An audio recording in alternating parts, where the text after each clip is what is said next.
Paggunita ngayong araw sa anibersaryo ng Maguindanao Massacre, patuloy na humihingi ang kaanak ng 58 taon na napatay sa naturang karumal-dumal na krimen ng hustisya.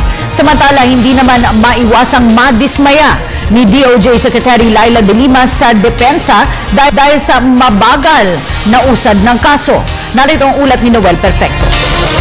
Matapos makalipas ang 3 taon, tuloy pa rin ang pagdadalamhati at paghihirap ng mga kamag-anakan, kaibigan at pati na mga abogado ng 58 mga biktima ng pinakamatinding Maguindanao Massacre sa panig na ito ng mundo.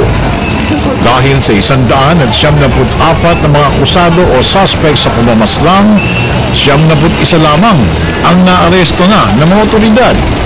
Kung kaya't hindi na mapigilan pa ng panig ng mga mamamahayag na kabilang sa National Union of Journalists in the Philippines o NUJP. Ngayon at anibersaryo na walang awang pagpaslang sa mga biktima. Kabilang na dito ang 32 mga mamamahayag ng radyo, telebisyon at sa print.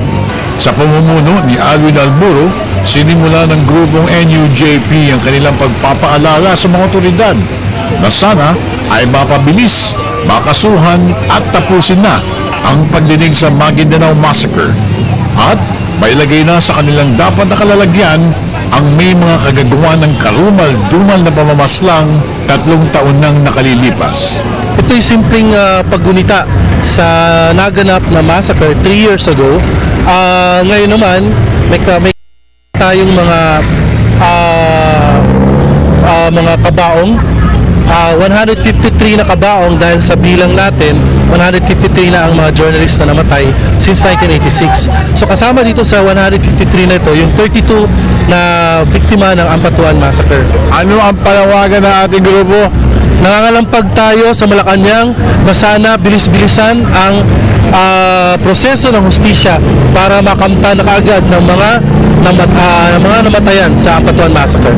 Samantala, sinisi naman ni Justice Secretary Laila De Lima ang panig ng depensa sa mga estilo nito sa pagdinig na aniyay dahilan ng mabagal na proseso sa hearing ng Maguindanao Massacre.